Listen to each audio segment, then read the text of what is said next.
अस्सलाम वालेकुम एवरीवन, कैसे हो आप सब। उम्मीद है सब खैरियत से होंगे। अल्लाह आप सबको ऐसे ही खुश रखे। Welcome to our channel. मैं हूं नगमा खान और आज मैं लेके आई हूं खुशिस्तान की वीडियो को।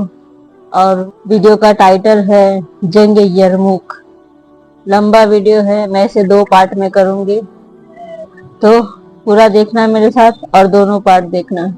तो चले शुरू करते हैं वीडियो को, फिर इंशाल्लाह वीडियो के बाद बात करें। ये यरमुक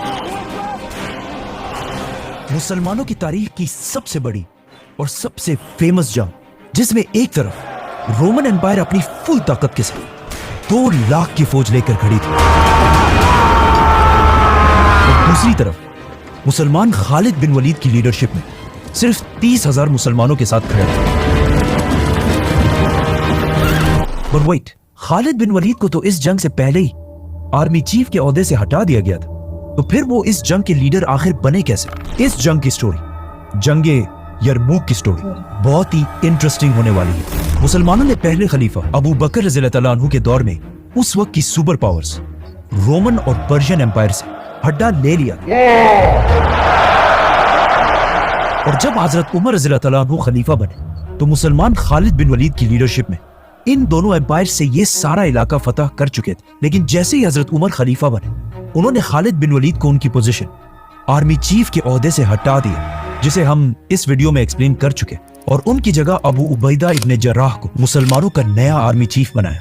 नाउ खालिद बिन वलीद के जमाने में मुसलमान दमास्कस जैसी बड़ी सिटी को फतह कर चुके थे। ये इतनी बड़ी सिटी थी कि ये आज तक सीरिया, शाम का कैपिटल है। तो अबू उबैदा इब्न जर्राह की लीडरशिप में मुसलमान इस सिटी से भी आगे बढ़े और रोमन एम्पायर की एक दूसरी बहुत ही इंपॉर्टेंट सिटी तक पहुंचे, एमेसा, जिसे आज होम्स कहा जाता है। एमेसा कोई आम सिटी नहीं थी, इसकी लंबी लंबी दीवारें थी और इन दीवारों के सामने एक बहुत बड़ी नहर बनाई गई थी ताकि कोई इस सिटी के दीवारों तक ना पहुंच सके।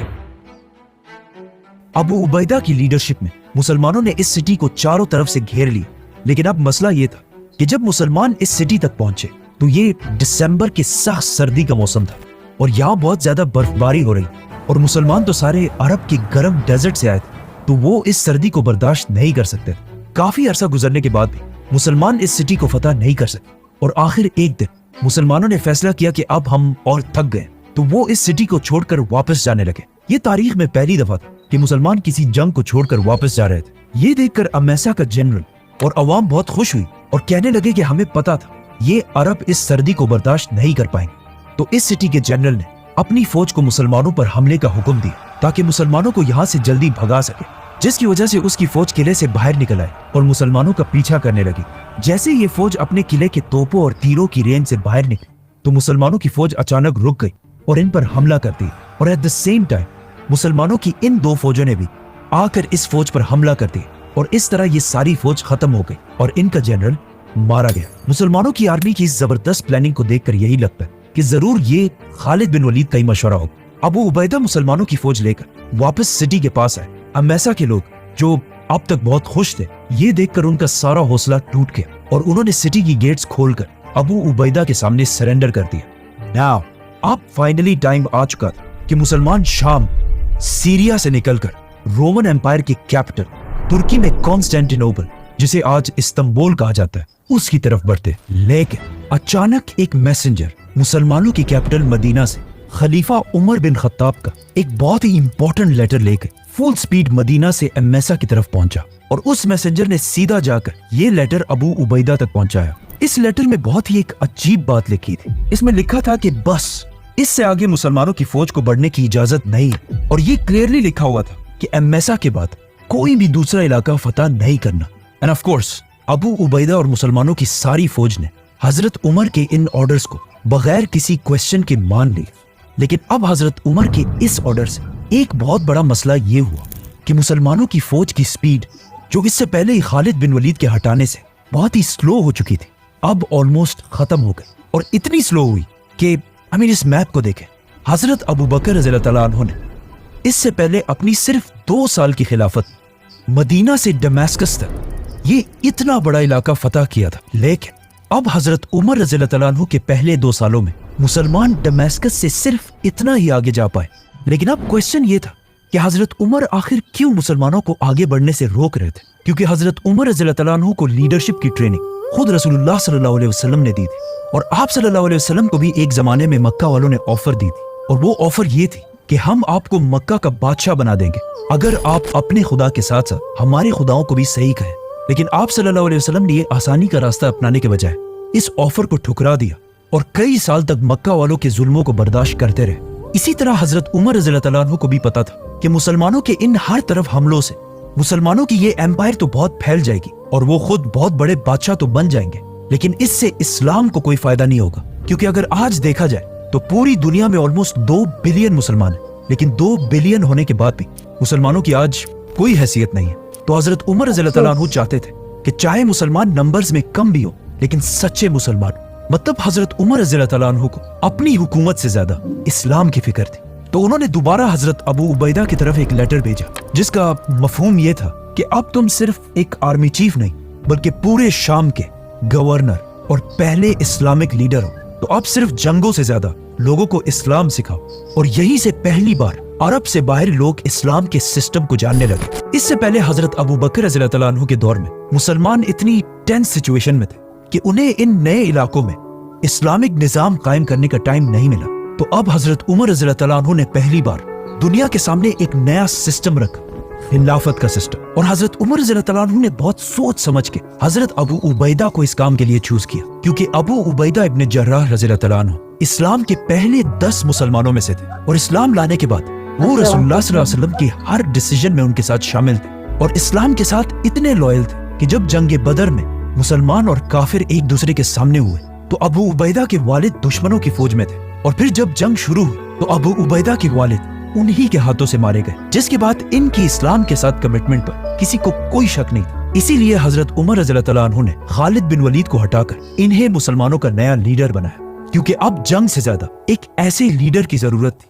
जो लोगों को इस्लाम का असल मकसद सिखा सके। तो हजरत अबू उबैदा रज़ियल्लाहु अन्हु ने पूरे शाम को छोटे हिस्सों में डिवाइड करके यहाँ के नए गवर्नर्स लगाए और खुद सबसे फ्रंट वाली सिटी एमेसा में अपना नया हेडक्वार्टर बनाया, ताकि अगर मुसलमानों को कोई भी खतरा हो तो सबसे पहले इनको पता चले। और अपने राइट हैंड खालिद बिन वलीद को शाम के असल कैपिटल दमिश्क का गवर्नर बनाया और आमिर इब्न आस को उर्दन जॉर्डन का गवर्नर लगाया, और इन इलाकों में बिल्कुल इस्लाम के सिस्टम के मुताबिक ज़कात और जिज़िये का सिस्टम राइज किया, इस्लामिक कोर्ट्स और अदालतें भी बनाई और इवन एक पुलिस का सिस्टम भी बनाया, और सबके सामने यहाँ के ताकतवर लोगों को उनकी पोजीशन से हटाकर आम लोगों की तरह उनको सजाएं दी। ये सब जब रोमन एम्पायर की अवाम ने देखा तो वो हैरान हुए कि ये लोग तो हमारी पिछली हुकूमत से बहुत बेहतर है। आखिर 1 साल से भी ज्यादा अरसा गुजर गया और मुसलमानों ने एमेसा के बाद और कोई भी सिटी फतह नहीं, बल्कि इस टाइम को यूज करके अपने इस एम्पायर को मजबूत करने की कोशिश की। लेकिन इस सारे टाइम से ऑलमोस्ट 1 साल से रोमन एम्पायर के बादशाह को भी टाइम मिला कि वो मुसलमानों के खिलाफ एक बहुत बड़ी फौज बना सके। लेकिन अब रोमन एम्पायर इतनी कमजोर हो चुकी थी कि मजबूरन रोमन एम्पायर के बादशाह हरकल हेराक्लियस ने एक ऐसा काम किया जो इससे पहले सोचना भी इम्पॉसिबल था।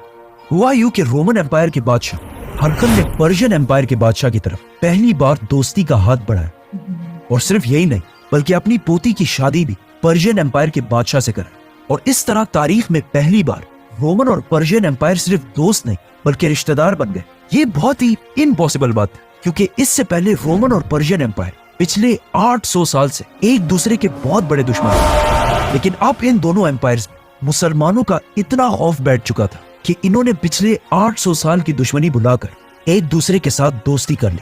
ये ऐसा ही था जैसे आज पाकिस्तान और इंडिया किसी और के खिलाफ एक हो जाए, और इवन वर्स फलस्तीन और इजराइल किसी दूसरे के खिलाफ एक दूसरे के दोस्त बन जाए, जो इम्पॉसिबल। लेकिन हजरत उमर रज़ियल्लाहु अन्हु की खिलाफत मुसलमानों के खौफ ने इन्हें एक होने पर मजबूर कर दी। तो अब इन दोनों एम्पायर्स ने मिलकर मुसलमानों के खिलाफ अपनी अपनी एम्पायर्स में बहुत बड़ी फौज जमा करना शुरू कर दी, जिसके बाद जंगे यरमुक और जंगे कादसिया जैसी अजीम जंगे लड़ी गई। रोमन बादशाह ने अंताकिया में अपने सारे जनरल्स की एक मीटिंग बुलाई, जिसमें उसने एक सिंपल सा क्वेश्चन पूछा कि आखिर क्या वजह है कि हम इन मुसलमानों से नंबर्स में ज्यादा होने के बावजूद हर जंग में हार जाते हैं। जिस पर उनके सारे जनरल्स ने एक ही जवाब दिया कि मुसलमानों की फौज का जो आर्मर होता है वो हमारी फौज से बहुत ही हल्का होता है, इसीलिए उनकी स्पीड हमेशा हमसे बहुत तेज होती है, और मुसलमान हमसे कभी एक जंग में नहीं लड़ते बल्कि हमेशा छोटे छोटे ग्रुप्स में लड़ते। तो रोमन बादशाह ये सब सुनकर अपने तख्त से खड़े हुए और कहा कि अब इन सारी बातों का सिर्फ एक ही हल है, और अगर तुम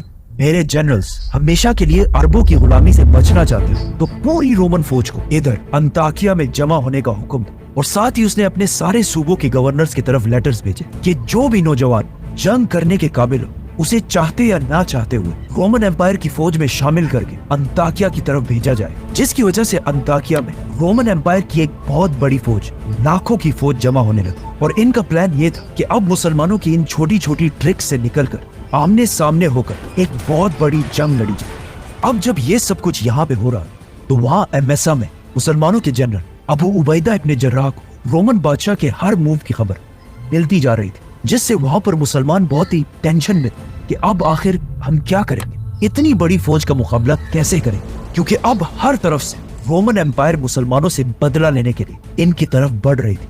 मुसलमानों की इस घबराहट को देखकर अबू उबैदा ने जल्दी से एक दूसरी मीटिंग बुलाई और अपने सारे जनरल्स को बुलाकर पूछा कि अब हमें इतनी बड़ी फौज के सामने क्या करना चाहिए, जिस पर सारे जनरल्स के मशवरे से यह फैसला किया गया कि हमें एमेसा, जिसे आज के जमाने में होम्स कहा जाता है, इस सिटी को बगैर किसी लड़ाई के छोड़कर यहाँ से वापस दमिश्क की तरफ जाना चाहिए, जिधर उस वक्त खालिद बिन वलीद अपनी फौज के साथ मौजूद थे। लेकिन जाने से पहले अबू उबैदा इब्न जर्राह ने इस सिटी के फाइनेंस मिनिस्टर को बुलाया और उसे ऑर्डर्स दिए कि यहाँ जितने लोगों से भी जिजिया टैक्स लिया गया था उन सब को वो पैसे वापस कर दिए जाए, क्योंकि ये जिजिया टैक्स हमने इनकी हिफाजत के लिए लिया था और अब जब हम इनकी और हिफाजत नहीं कर सकते तो इस टैक्स पर भी अब हमारा कोई हक नहीं है। तो इधर मुसलमान इस सिटी को छोड़कर जाने की तैयारी कर रहे थे और वहां वो फाइनेंस मिनिस्टर अपनी टीम के साथ एमेसा के हर घर घर तक जाकर लोगों को उनके टैक्स के पैसे वापस दे रहा था। ये देखकर यहाँ के लोग अगेन हैरान रह गए कि आखिर ये क्या मखलूक है कि हम तो सिर्फ इस बात पर खुश थे कि इन्होंने हमारे इलाके फतह करने के बाद हमें नहीं मारा और हमारी औरतों को भी कुछ नहीं कहा और हमारी जमीनें भी नहीं छीनी, और अब इस सब के बाद भी ये हमसे लिया गया टैक्स भी वापस करके जा रहे हैं। इनमें से एक बंदे ने मुसलमानों के जनरल के पास आकर ये तक कहा कि खुदा आप लोगों को हमारे ऊपर दोबारा लाए। तो आखिर मुसलमान इस सिटी होम्स को छोड़कर यहाँ से दमिश्क की तरफ रवाना हुए, जहाँ खालिद बिन वलीद अपनी फौज के साथ इनका इंतजार कर रहे थे। दमिश्क पहुंचते ही दोबारा सारे जनरल्स की मीटिंग स्टार्ट हुई कि अब आगे हमें क्या करना चाहिए। अब जब ये मीटिंग चल ही रही थी कि अचानक एक मैसेंजर जॉर्डन उर्दन से अम्र इब्न आस का लेटर लेकर अबू उबैदा के पास पहुंचा, और इस लेटर में लिखा था कि रोमन एम्पायर की फौज की ताकत को देखकर सिर्फ जॉर्डन में नहीं बल्कि हर तरफ बहुत सारे क्रिश्चियंस बगावत कर रहे हैं। और अब जब उन्होंने ये भी देखा कि मुसलमान उस फौज के डर से एमेसा छोड़कर वापस आ चुके हैं तो उनका ये था हमारा वीडियो। उम्मीद है आप लोगों को पसंद आया होगा। ये जंगी यरमुक था। अब हम इसका आगे का पार्ट देखेंगे अगले वीडियो में और पूरा जानेंगे, क्योंकि लंबा वीडियो था, एक वीडियो में बनाती तो फिर चलता नहीं, इसलिए 2 वीडियो में डिवाइड कर रही हूँ। तो अगला वीडियो भी देखना तो पूरा समझ में आएगा कि आगे क्या हुआ था। फिर सब बगावत जब करने लगे थे तो उसके बाद क्या हुआ, फिर उसके बाद उमर इब्न अल खत्ताब ने क्या फैसला किया। उनके पहले के फैसले तो इस्लाम के हिसाब से होते थे, वो हर फैसला इस हिसाब से लेते थे कि इस्लाम को कोई नुकसान नहीं होना चाहिए, दीन को कोई नुकसान नहीं होना चाहिए। उनका हर फैसला बेहतरीन होता था। तो हम आगे का वीडियो देखेंगे, मेरे साथ देखना नेक्स्ट वीडियो में। तो उम्मीद करती हूँ आपको पसंद आया होगा। फिर मिलते हैं नेक्स्ट वीडियो में, तब तक के लिए अल्लाह हाफिज।